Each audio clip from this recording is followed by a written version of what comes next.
What is up, fellow Titans? Welcome to a brand new Titans Season 3 video. So if you couldn't tell already, this video is going to be kind of long because we're talking about some news, discussion surrounding news like that, speculation, theories, but most importantly, and what I love most about these types of videos, whatever show, movie, subject that it's on, is that it involves you guys. So yesterday, or the day before that, I can't remember when, I put on my community tab for you guys to pick my brain about anything Titans related, and you went ahead and did that. So I've got a bunch of questions here. So if you want to know my thoughts on release dates, characters, this, that, and the other, this is the nerd out video for you. And as far as like the most recent Titans news, we have the cinematographer for Titans putting these images out on his Instagram. There's nothing major to it, even though some people think that this guy here could be Joker. I really don't think it is. It's just a cool Red Hood scene that they're filming, but I just thought I'd put that in the video. Make sure you do go ahead and like this video if you do go on to enjoy it. I just want to say a massive thank you to my patrons as well for supporting the channel. Me, for the longest time. The names are appearing on screen right now.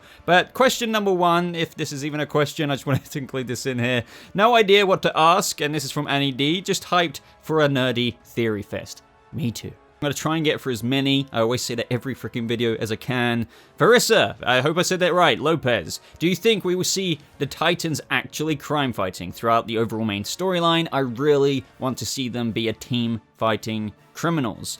Yes. I think that was, I've said this a billion times across many videos, but one thing I feel like the show was trying to drill into our heads, and rightfully so, because I think they wanted to let us know this is a thing that a lot of people have kind of complained about. This is a Titans show, Titans coming together, there's issues throughout the first couple of seasons with each of the characters, but then the end of season 2 spelled it out very clearly when they're walking down that alleyway, literally suited up, responding to a crime that I believe, was it Beast Boy said something about when they were in the Titans Tower having a meal with Bruce Wayne. So yes, I think since they're in Gotham, they're going to be most certainly fighting crime. I think that's got something to do with Jason's death potentially, and why Batman may have taken a little bit of a sabbatical temporarily, and Dick Grayson and the Titans are going there to kind of help out with Scarecrow. That's how the crime fighting relationship with Barbara gets started. We've got another Nightwing villain who I'm going to discuss a little bit later coming into this show this season, but yet again, people are freaking out about that, saying so many characters. I get the apprehension there, but I don't expect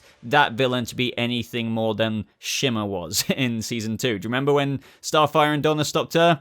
That wasn't exactly a whole freak out, another character is coming to Titan situation. It was just an example of crime fighting that Donna and Starfire did, so expect a similar thing for some characters popping up in Season 3 as well. But yet again, trust Boba to kind of ramble about 7 different subjects at once. But yes, let's say safely assured we will be seeing Titans actually crime fighting. Tim Turner, e.g., if Tim Drake's character is done well and received well, with rumors of an actual Teen Titans spin-off show coming out of Season 3, what characters do you expect to see in the future of both Titans and Teen Titans? So, yes, I've heard, like, rumblings that, you know, not only is there the Red Hood and the Outlaws spin-off show that they kind of want to get to eventually, but also the Teen Titans one being led by Tim Drake. But that won't be coming out of Season 3. That would be more like if Tim Drake is successful and received well in Season 3, he'll be coming back for Season 4, and then probably out of Season 4 is when, at the end of Season 4, well after that. So this is quite a ways in the future. Not just after the end of Season 3, but probably well after Season 4 when they would announce, okay, we're going to do a Teen Titans spin-off with Tim Drake's Robin leading that. I don't want people to get misconstrued thinking, wait, what the heck? They've only just found Tim Drake in Season 3, the latter half of the season or whenever they're going to find him, and already he's going to lead a Teen Titans spin-off after Season 3. It won't be like that. Let me just readjust that. However, if they do this, because I think, you know, at the end of the day, it's definitely a bullet point on a piece of paper and how it's a real possibility. I would love to see, you know, this is the thing. It's like, is Wally going to be a Titan who's worked with the Titans before, or is he going to be younger? Like, it's super interesting to think of the ages, because we already know Donna is a certain age, Dick Grayson, they're literally in their 30s. Roy Harper is, you would have to assume, around a similar age, because, like, Donna already has that kind of relationship with him through the phone contact in that Shimmer episode. So Wally could, honestly, they could chuck him in the Teen Titans. That would be wicked, I would think. But you never know. Wally could be reserved for a future Titans season. That's if they even can use him and stuff like that. But as for other characters, honestly, for me, like, without getting into this person, that person for the Titans group, when the Teen Titans show may eventually come, and then who I want in the Teen Titans show, I do kind of want to see the main two of Wally and Roy eventually come in. Those are my two biggest ones. Now, Magic's Harmony said, do I think that we'll ever see Starfire fly? Now, we have Ryan Potter on Twitter, and people want me to discuss that whole thing, and who knows, I might get to it in this video, but it's a bit interesting. I don't know. You know if you know, and who knows, maybe I'll get to it. But what he did also say in that interesting day on Twitter where he was tweeting out a few things because it kind of went south a little bit, is I think a fan asked him, will we see Starfire fly this season? And he liked the tweet. That could just mean nothing at the same time. But you have to think with this season being more of a Corey and Starfire-centric season, and her having lost her powers, but evidently and kind of predictably gotta really get into her powers again before she faces off against Blackfire in the final showdown or whatever. I'm just assuming here that she might come out flying. That would be really interesting. I think that would make fans really happy. I think going from no powers to getting your powers again, but not only getting your powers, but flying, something the fans have wanted to see for the past couple of seasons, would be like a home run. So I want to answer this optimistically and say yes, but I can't guarantee that, obviously. So do I think we'll ever see Starfire fly? Well, I'll say that this season stands more of a chance than any. So Crane FN says, and this is the question on a lot of people's minds, when do I think that Titan Season 3 is streaming? Like the date of it. So obviously it was meant to come fall 2020. You've probably seen that title sequence saying coming fall 2020, but obviously the pandemic hit. I think that we're going to see, and I've said this before, that we'll see Titan Season 3 probably air on HBO Max and stuff, probably summertime. So I'm talking June, July. I think that's a very generous, accurate prediction just because they're already in production. They haven't halted production despite the virus and stuff in the longest time. At the same time, you have to play it safe. There's rumblings going on that apparently they want to film all of the episodes and have them done before they even air the first episode, because as you know, just like network shows, same with Titans in the past before, when they've got the bulk of the episodes filmed for a season, sometimes they release the first episode and the second episode as they're still filming the final few. Like, for example, the season was rolling when the Nightwing suit leaks came out. Like, they were still filming that fight scene with Deathstroke, for example, and Ravager. So apparently that's not happening this time around. I can't guarantee that. They want to be safe, make sure if they're going to release anything, they have it all on the cutting room floor and editing room floor, should I say. And I would say probably June, July-ish. So I think that's a safe, accurate bet. We'd be lucky if we get it around May time. May is the absolute earliest I would say, but I think it is much more leaning towards June, July, and May is when we'd probably see the trailer, like a full look at Season 3, if the release date is in fact towards the summertime of July. Brick Studios 105 says, would you like Tim, Drake, and Red Hood interactions, considering how Tim became Robin after Jason died, and we never really seen their characters interact in other media? Well, I think that would be interesting because this is the thing, I don't know if they're actually going to do it, because I don't think they're going to, like, have Tim Drake straight up right at the beginning of the season. I think, especially where they're filming right now, it's a ways into the filming. I think it's going to be in the back half, potentially. I could be wrong about that. Just because he's another character as well, just touching on that note, doesn't mean we're going to have Tim Drake every freaking episode kind of thing. So don't worry about the fact that we're even getting Tim Drake in this season overshadowing the character development of other characters, because I don't think that's going to happen. But you know, the reason why I would like to see this is because it would contribute towards Red Hood's rage. It's just like, seriously, another Robin right after I mean, he wouldn't really have an argument, I suppose, because he did leave. Because that's what's inferred, right, when he went on that motorcycle. But you could argue he just went back to Gotham and maybe did continue on with Bruce. We're going to have to wait and see exactly how the Joker does, you know, go about his business, and if he is in the Robin costume at the time. Maybe he steals the suit and he's just going out as Robin in the armor, but not associating himself with Batman. There's a billion ideas I can get into there. He would still be annoyed that, oh, like, I guess I wasn't that important if you've moved on so quickly. Kind of how Dick Grayson somewhat felt At least they very much so implied that in season 1 when he met Jason for the first time and asked how long he'd been a Robin. So seeing them interact, I just don't think it's likely, but there would be motive in as to why maybe obviously I don't think Tim Drake will be in costume,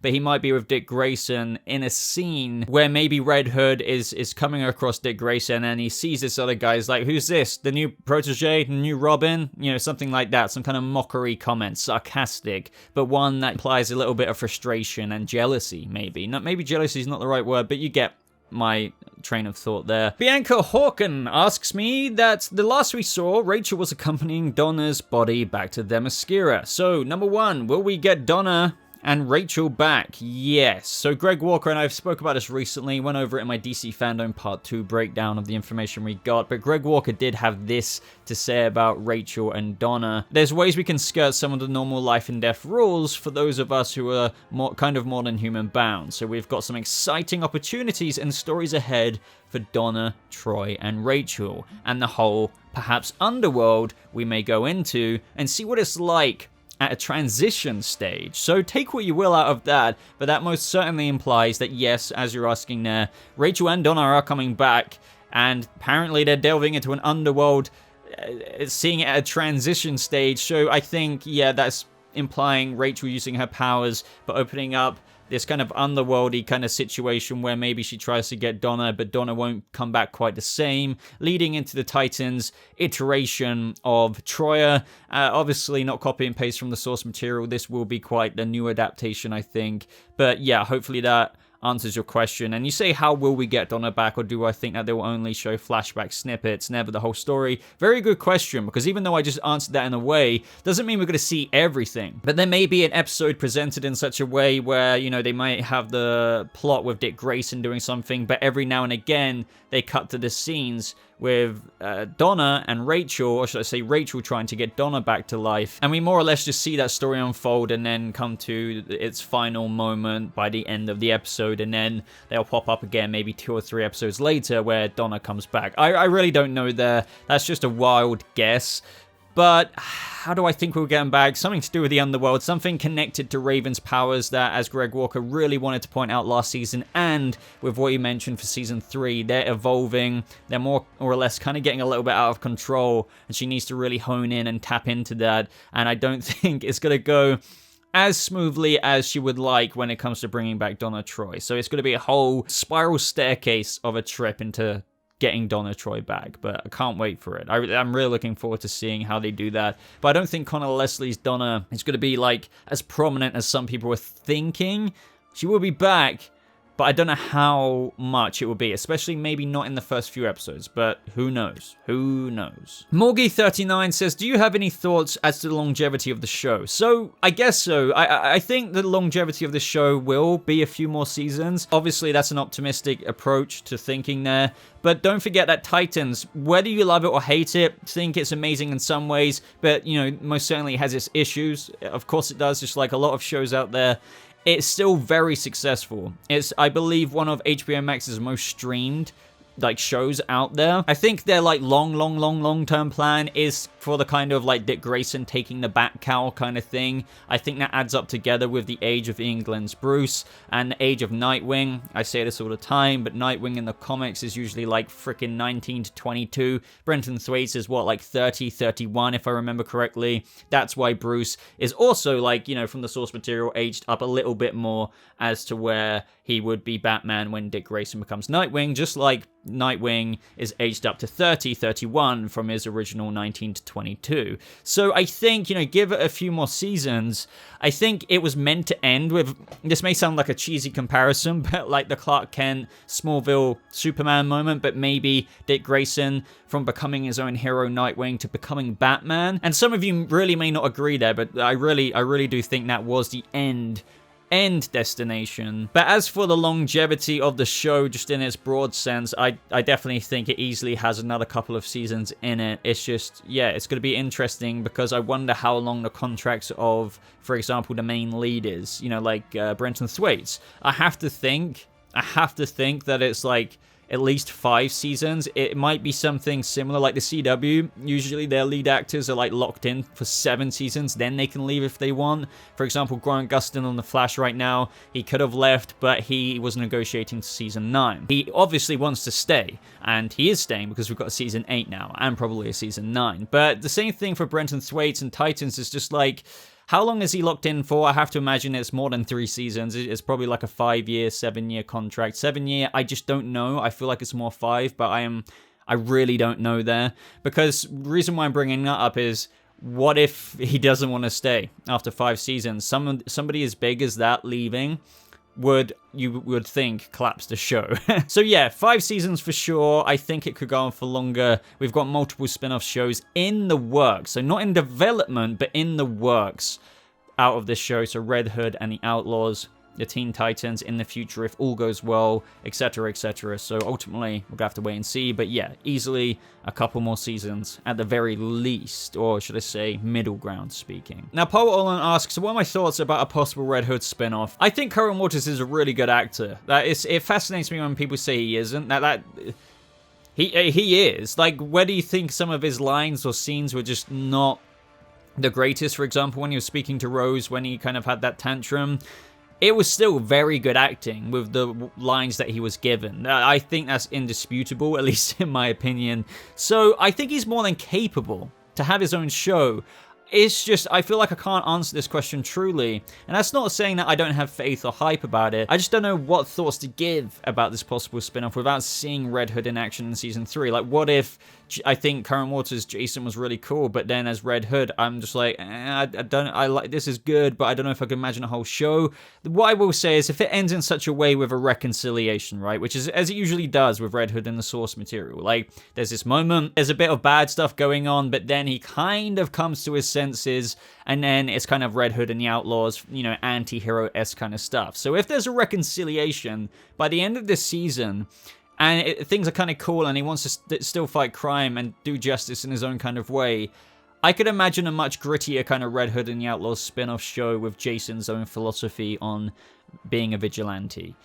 But ultimately, I feel like for this one, I'm going to have to really see the way he comes across, especially in that suit in Season 3, till I can really see and visualize where they could go with an actual spin-off show plot. And not only that, the thing you have to remember about any show, whether it is kind of a solo-y kind of show, there are recurring characters. There's usually regulars. So who would be along for the ride with Jason? Would it be existing characters from the current show? Like, would Rose, even if she's not featuring in this season, maybe come back as Ravager for Red Hood and the Outlaws? It's those kind of questions we just don't quite know yet until the next season has run its course. So Hadil asks, do I think we will have a Batgirl or any Batgirl flashbacks? So I really don't think so. I think it's more accurate, at least in my way of thinking, with the vision I feel like they have for this character, is that we're going to get Oracle flashbacks. Just because if she's Commissioner right now, I'm not disputing that she still may be Oracle and taps into that every now and again, but I think she's got her hands full. And since they've described it as her relationship with Bruce and Batman, I think they said it's a combative one, something like that. Well, first of all, she's not Batgirl anymore, but I also think that she's kind of left Oracle behind as well, but obviously she utilizes those amazing skills she's got every now and again. So I think it would be neat, and I think it would be most likely, if any kind of flashbacks happen, that we get Oracle ones, not Batgirl ones, and this season will be probably her coming back into the familiarity, if you will, of being Oracle because of the stuff she has to deal with this upcoming season, like Scarecrow, potentially Red Hood, and all the stuff that's going on in Gotham, and this new crime-fighting partnership with Nightwing, and rekindling romance, yeah, that she's got on her plate. So yeah, that's my long answer, I suppose, for Batgirl flashbacks. No, I think if any, it will be Oracle. So Ryan Allen says, with season 3 having Red Hood and Scarecrow, and now Lady Vic, the Nightwing villain who I was referencing earlier, are there any villains you would like to see in the future, either as a cameo or a main season antagonist? Very good question, because for all we know, what if Gotham is just this season? Of course, we could see other villains like we did with Dr. Light in San Francisco if they go back there, and this is why I wanted to mention Lady Vic earlier, is because I saw yet again with that news kind of breaking a week or two ago, people were freaking out. Another character, blah, blah, blah. As I said, for all we know, she's going to be as short as Shimmer. Like, we're in a city that is Gotham, full of villains. I expect to see not even Dr. Light levels of consistency with some villains. I expect maybe the longevity that Shimmer had in that episode. It was like a one-episode thing to show a little bit of crime fighting that we all want to see, and then them get locked away and go to Blackgate or either Arkham, you name it. So I think maybe Lady Vic will be something like that. Maybe she'll be a little bit longer to maybe that of Dr. Light. And as for any other villains, well, this is where it gets difficult, because Scarecrow is kind of being pent up to be, you know, obviously Jonathan Crane is going to be in quite a few episodes, at least they make it sound. So I feel like any other known villain of Batman's will just be, it's just like, why wouldn't that be a whole season villain? Because the Rogues Gallery members are threatening enough by themselves to anything less than a season villain would reduce their prestige almost. So I feel like it would be minor villains or character villains unique to like Lady Vic for Nightwing that will pop up. I mean, you could see someone like Magpie maybe. This is the kind of villains I'm on about, like lower tier Gotham villains, Batman villains in theory, but anyone higher up, I don't think we're going to see them. I feel like that's reserved for Scarecrow, and as I said, if they did just show Two-Face to be defeated in 2 episodes or less, it would be like, wait, what? Two-Face would be a whole season villain. Why did you just have him defeated in two episodes? So you get my meaning there. Now, the everlasting question from Lee and Helen says, would you want Ian Glenn recast as Batman? Because he kind of looks more like Alfred now. And if they do, would you want them to use the Lazarus Pit as an excuse? No. Like, fair enough. I'm not trying to disrespect your suggestion now. I just think no way. Like, no way with that. And furthermore, I just don't want him recast. Like, I'm one of those people who does support it. I get the criticism behind it. I really do. Like, seriously, I do. Maybe he wouldn't have been my first choice, but I do feel like that, even though it was a dream sequency, fevery thing for Dick Grayson's Nightwing transformation, where, you know, they had that combat scene, I still feel that shows how capable Bruce Wayne is and Batman is. Imagine if he was wearing the suit. I feel like that would make a lot of people, especially if he looked good in it, which, you know, if you've seen some concept art, I feel like he looks very believable in a Batman suit. It showed the potential of, just because he's older doesn't mean that he can't be badass. You know, the moment where he caught the Batarangs, the very quick combat shows how quick he is. Rather than brooding, he's more of the toned Batman, where he would be really fast, you know, like Robert Pattinson's or someone like that. Yes, he looks older. I get the Alfred jokes. I really do. But, you know, as I said with what I was talking about with Nightwing, usually 20, 22. Literally, Brenton Thwaites is 30, 31. Apply that same kind of transition age thing to Bruce Wayne. That makes sense for Batman. However, I do understand Ian Glenn's, for his age, does look older than some other people do at that age. But it really doesn't bother me. I just wish they did have him in the suit for one episode with a really cool looking cowl. The torso armor, the breastplates, the pauldron of the bat suit, the cape. Let's just say they did something really awesome with that, just to show us what he looks like. Even if it was a zoom in on a gargoyle shot, I think that would make people's minds blow. I think all those people, not everyone, but a lot of people would say, like, screw what I said before about Ian Glenn, because holy crap, it would be one of those Twitter trending moments about a TV show. It would be one of those things. Seriously, I really do believe that. But out of the suit, yeah, I get what people are saying, but if anything, I think that adds to the deception and underestimation of Bruce Wayne that a lot of people have in universe and I suppose outside universe. They think he's just some guy. Like, look at Bruce Wayne, that billionaire rich guy. But really, he's Batman. John Wright 03 says, do I think that Jason will be more of an antagonist in the new season, or will it be the reluctant hero who's just mad for the Titans tossing him out on the curb? I think it'll be a blend of both, honestly. I think initially he will come across very antagonistic. Don't forget with that, we have got Blackfire. That's still going to be the overarching thing, but obviously it's kind of like a dual thing at the same time. But back on point, yes, I think it'll be very villainous at least how he comes across first, but then they'll develop into what you said in the second wave in terms of the reluctant hero is just mad, and then you'll see the more empathetic side or understanding from other characters to his situation. I think that's going to be quite an interesting dynamic. And as you said here, Edit, I feel like the actor who plays him, sorry I don't remember his name, Curran Walters, is very talented and will bring a certain amount of depth and remorse to the character. Similar, I really like this comparison, similar to Jesse in Breaking Bad. I really understand what you're saying when you say that, and I 100% agree, which is why I kind of raved about Curran Walters earlier in terms of endorsing what he will do in Season 3. I have a lot of faith in it myself. Elaine Lamos says, who do I think will get the most character development this season? I think it's kind of obvious in a way that it will be Starfire, but also, well, you would hope that everyone will, right? But your question is, who will get the most? I think it will be Starfire, but also Red Hood. Because Jason, whether you agree that the character development has even led up to this point or not, because a lot of people are thinking they're doing Red Hood too early, I think regardless of that, the most development we're going to get for characters, rich content-wise, will be Starfire with the journey she's going on this season, and it will be Red Hood. But I don't think it will actually be Dick Grayson or anyone like that, because we've had his development into Nightwing. Sure, there's going to be character development for other characters. We're going to see Dick Grayson probably take on a massive responsibility and maybe helping out Bruce this season with the crime in Gotham. And we're going to see Raven come into her powers a bit more with what I teased earlier about her bringing Donna back and stuff like that. And various other members, hopefully.